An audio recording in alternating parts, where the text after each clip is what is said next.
Hello. Yes. Good morning, students. Myself, Radhishan sir, and most welcome to you all in my online class. Dear children, today I am going to start next paragraph of mineral and power resources. Children, it is very important paragraph to everybody. You will do study and you will read this chapter very carefully in this session, in this semester, because the half-yearly semester is going on, and in this semester there are two chapters will come in your exam. Number one, minerals and power resources, and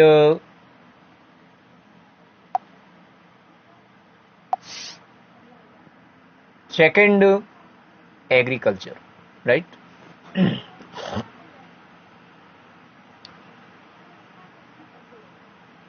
use of mineral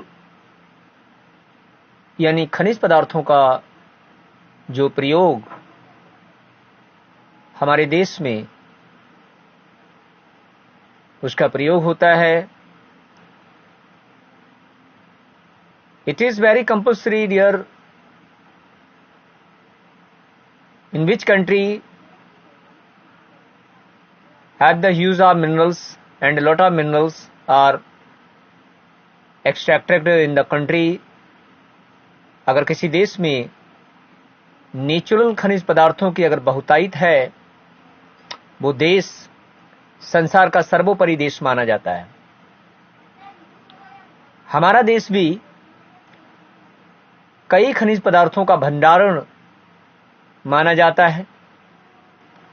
प्राचीन काल से लेकर आज तक हमारे देश में बहुत से ऐसे खनिज पदार्थ हैं जो दूसरे देशों में इनकी बहुत कमी है. हमारा देश प्राचीन काल से ही लोहे का सबसे बड़ा उत्पादक देश माना गया. So minerals are used in the many industries.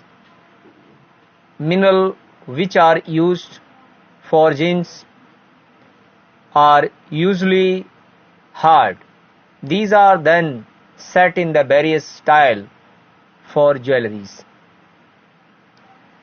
Copper is another metal used in everything from coins to pipes. Silicon used in the computer industry is obtained from the quartz. Aluminium obtained from its ore. Bauxite is used in the automobiles and airplanes. Boating and bottling industry, buildings, and even in the kitchen, cook bar. तो ये थे आपके mineral के uses. Copper है, gold है, diamond है, and other hard metals. Mostly they are used for making the jewellery. And like a copper, aluminium and steel, bronze, ये सारे के सारे मेटल कई प्रकार की चीजों, बर्तनों से लेकर बड़े बड़े ट्रांसपोर्ट एंड व्हीकल्स का निर्माण करने में भी प्रयोग किया जाता है. नेक्स्ट आता है conservation of the minerals. Dear children, conservation of the minerals, ये it is a very compulsory and it is the role of each and every human being in the world, in the country. We have to save or we have to conserve our natural wealth and minerals. Mineral are non renewable resources. Mineral जो है वो non renewable है। अगर एक बार खत्म होने के बाद उसका प्रोडक्शन नेचर में नहीं हुआ और ना होता है। It takes thousands of year for the formation and concentration of the minerals.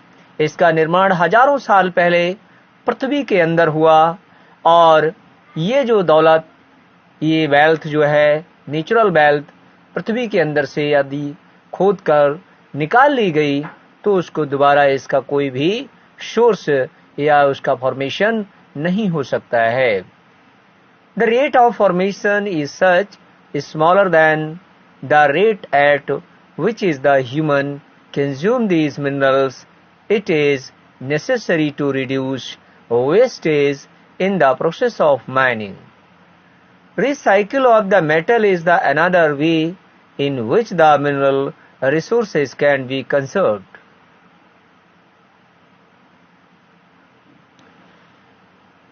Next, power resources. ये Sunny's mother. This one episode about a Sunny. He is a one student, a one person, a one boy. So a small episode is given here. Please try to understand this example carefully. Power resources. Sunny's mother begin her day by switching on the geyser. प्रत्येक दिन सनी की माँ geyser को बंद कर देती है। She irons Sunny's school uniform before waking him up. She then rushes to the kitchen to prepare a glass of the orange juice for him in the blender. Sunny have to the finished taking bath. Come and have your breakfast, calls out mother while preparing breakfast on the gas stove for Sunny. While going to school, Sunny forget to switch off the light. जब school Sunny जाता है उससे पहले जैसे उसको ध्यान आता है कि अरे मैंने तो लाइट का स्विच ऑफ नहीं किया है, ये मेरे से बहुत बड़ी गलती हुई है। आप देखते हैं कि सनी जो एक ऐसा अच्छा स्टूडेंट है जो हर वक्त हर चीज का कंज्यूम करना वो जानता है और this consuming habit to save your facility, your requirement for future. आपकी जो कुछ चीजें हैं, अगर आपके अंदर कंजर्वेशन जैसी हैबिट है तो आप हर चीज को अपने भविष्य के लिए सेव कर सकते हैं। When mother switch from off to the thing and the life of the cities may be the more comfortable, but it is the dependency on more and more gadgets, all the which consume energy has led to the wide gap between the demand and the supply. With the advent of the science and technology, the lifestyle are the changing very fast. Power or energy plays the vital role. शक्ति और संसाधन, शक्ति और ऊर्जा यानी जो हमारा power है और मिनरल खनिज संसाधन, ये दोनों का बहुत ही बड़ा रोल है हमारी जीवन के लिए, मानव जीवन में। शक्ति और संसाधन यानी खनिज का और पावर रिसोर्सेज का ये बहुत बड़ा रोल है। We also need power for industry. हमें ये शक्ति का प्रयोग, हमें हर एक स्थान पर इसकी जरूरत पड़ती है। बिना शक्ति से nobody can move one place to another place without any energy, without any power, no any creature from ant to till elephant move only single step in the world. And no any industry, no any work can be run without any power as well as any energy. Dear children, power for industry, agriculture, transport, communication and defense, ये सभी के लिए energy की requirement होती है, चाहे वो industry हो, चाहे वो कृषि हो, एग्रीकल्चर हो, चाहे वो यातायात के साधन हो यानी ट्रांसपोर्ट हो, चाहे वो कम्युनिकेशन यानी दूर संचार के साधन हो. These all are run by the help of the power, any types of power they use, they consume the power. Without any power, no any these types of occupation, these are activities unable to run, and defense also need the power.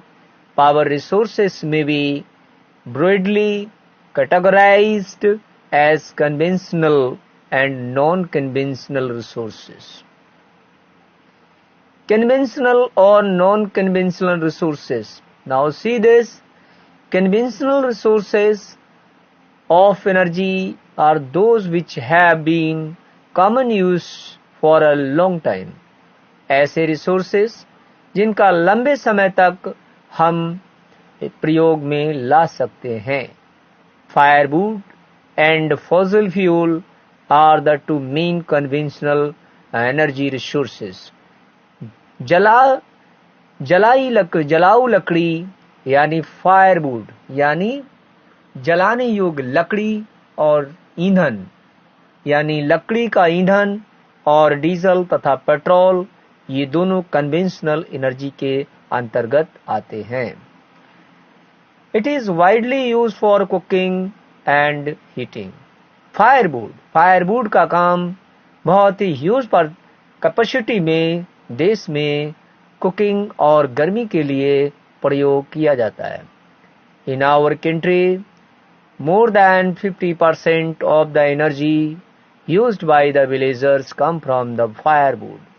हमारा जो गांव है जिसमें 60% लोग 60% लोग ग्रामीण area में जो जीवन यापन करते हैं, इन सारे के सारा जीवन ग्रामीण लोगों का यानी विलेजर्स का total life they use they take the firewood energy, and by the help of this firewood energy they run their whole life, and they cook the food and get good energy from the firewood in the rural area as well as villages.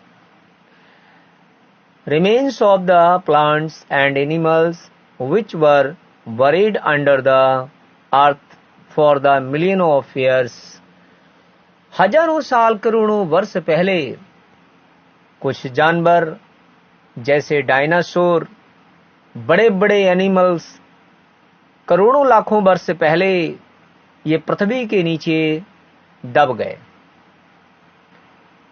दब जाने के बाद got converted by the heat and pressure into fossil fuels.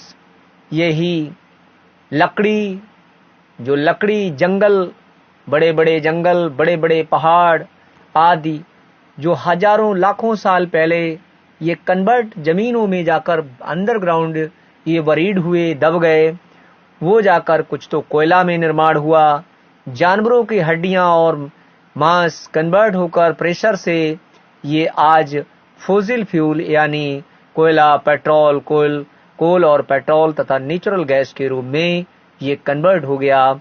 आज वही natural gas, petrol जो हजारों लाखों साल पहले दबे हुए जानवरों की हड्डियों से निकलकर पेट्रोल और कोयला हमें आज नेचुरल गैस, आज पावर रिसोर्सेज के रूप में, मेन रिसोर्सेज के रूप में मिल रहा है. Now dear children, do this. I am giving you, these are flow charts. These flow charts you will Draw in your notebook conventional resource of energy. The flowchart title is Conventional Resource of Energy. ये flowchart it is a very important to everybody, and all students will draw this flowchart in your notebook, right? Okay. Now next, so conventional energy, the reserves of these minerals are limited. The rate at which the growing world population is consuming then is far greater than the rate of their formation, so these are likely to exhausted soon. Next, coal. कोयला जो black colour का substance elements होता है, विच extracted from the underground, या पृथ्वी के अंदर से उसको एक्सट्रैक्ट किया जाता है यानी निकाला जाता है. This mining by way of mining system, by open cast mining and shaft mining. तो ये ओपन कास्ट माइनिंग के द्वारा इस कोयले को बाहर लाया जाता है. जैसा कि आप स्टार्टिंग के पैराग्राफ में आपने कुछ फ्लो चार्ट ड्रॉ किए हैं, उसको समझा है, और सारे के सारे फ्लो चार्ट मैंने आपको ड्रॉ भी करा चुका हूं. आप थोड़ा पुनः इसका रिपीट करें, रीडिंग करें और चैप्टर को पढ़ें. इसकी स्टडी कंपल्सरी है. This a very important chapter for your coming future. This is the most abundantly found fossil fuel. It is used as a domestic fuel in industries such as the iron and steel, steam energy engines, and to generate electricity. Electricity from coal is called the thermal power. This is the most abundantly found fossil. ये बहुत ही कम limit में पाया जाने वाला fossil fuel है जिसकी मात्रा बहुत कम है. ये पृथ्वी के अंदर बहुत कम मात्रा में पाया जाने वाला एक फ्यूल है प्राचीन काल से लेकर आज तक. लेकिन धीरे धीरे इसकी जो कंज्यूमिंग पावर हो गई, कम हो गई, स्केर्सिटी हुई, इसके अंदर थोड़ी सी गिरावट आई. प्राचीन काल में जब स्टार्टिंग में सबसे ज्यादा कोयले का प्रयोग रेल इंजन में भी किया जाता था, लेकिन धीरे धीरे जब से डीजल यानी फॉसिल फ्यूल जो आया उसके बाद इसमें गिरावट आई और इसका डिक्रीज हुआ, इसके कंज्यूम में डिक्रीजन हुआ.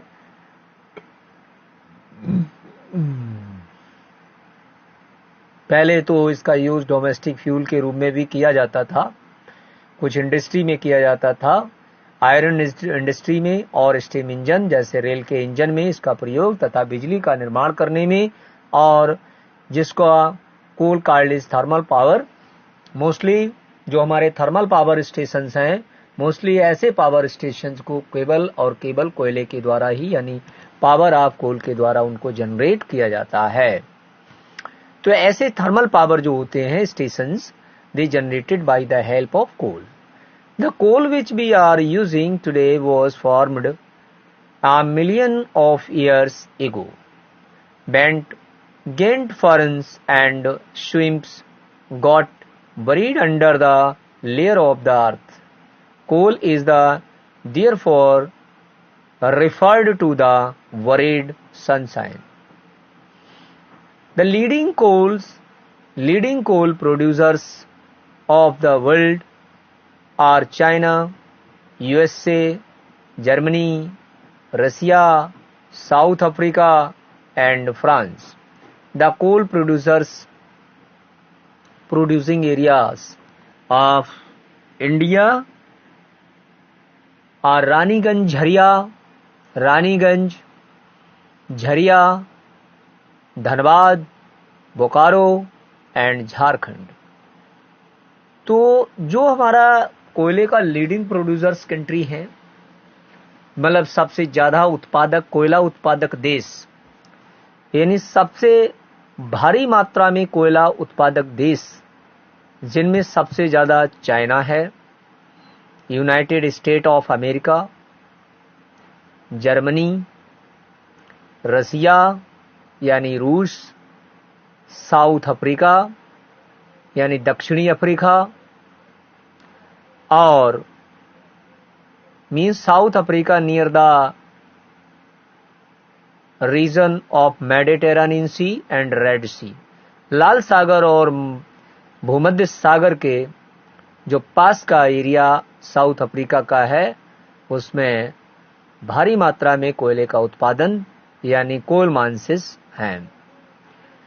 The coal producing area of India, Bharat की भी बात करते हैं तो भारत में सबसे ज्यादा कोयले का प्रोडक्शन हमारा पूर्वी रीजन में होता है। सबसे ज्यादा जो पूर्वी रीजन्स हैं हमारे, झारखंड और उड़ीसा और बंगाल जैसे क्षेत्र, यहाँ पर सबसे ज्यादा कोयले का उत्पादन होता है, जिनमें कुछ एरिया चिन्हित किए गए हैं, एक्सप्लेन किए गए हैं, जिनको यहाँ पर एक्सप्लेन किया गया, जैसे रानीगंज।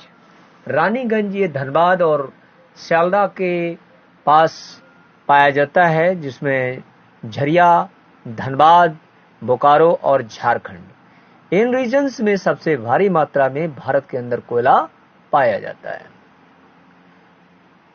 नेक्स्ट पॉइंट आता है हमारा petroleum. Petroleum means crude oil, means कच्चा तेल। क्रूड ऑयल क्या होता है? एक प्रकार से directly the oil drilled from the underground, drill from the underground, पृथ्वी के अंदर से डायरेक्ट जो एक तेल, एक लिक्विड, या जो एक प्रकार से आप कह लीजिए कि फ्यूल जो निकाला जाता है, लिक्विड फ्यूल, इसको कहते हैं तरल गोल्ड, यानी तरल सोना, लिक्विड गोल्ड कहा जाता है। दिख रहा है जैसे कच्चा यानी क्रूड ऑयल जब निकलता है तो बिल्कुल सोने की तरह येलो कलर का होता है, डार्क। इसलिए इसका जो टाइटल है वो लिक्विड गोल्ड कहा गया है इसको, यानी तरल सोना। क्यों नहीं भाई, तरल सोना क्यों नहीं होगा? क्योंकि इसके ही द्वारा आज दुनिया, आज भारत जितना डेवलपमेंट किया है भारत ने, वो केवल ड्यू टू द यानी help of this liquid gold. अगर ये तरल सोना ना होता, ना मिलता डीजल, तो आज भी हमारे देश की गाड़ियां, ट्रेनें, रेलगाड़ियां आज भी कोयले से पटरी पर दौड़ रही होती।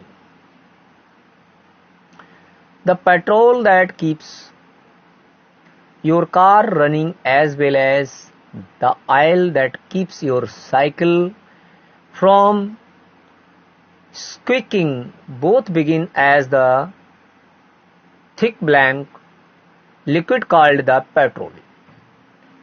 It is found between the layers of the rocks and is drilled from the oil field located in offshore and coastal areas. This is then sent to the reference which process the crude oil and produces a variety of product like diesel, petrol, kerosene, wax, plastic and lubricants. Petroleum and derivatives and called the black gold, as they are very valuable cheap petroleum producing countries are Iran, Iraq, Saudi Arabia and Qatar. The other major industries are USA, Russia, Venezuela, Algeria, and leading producer of in India are Digboi in Assam, Mumbai High in Mumbai, and deltas of Krishna and Godavari rivers.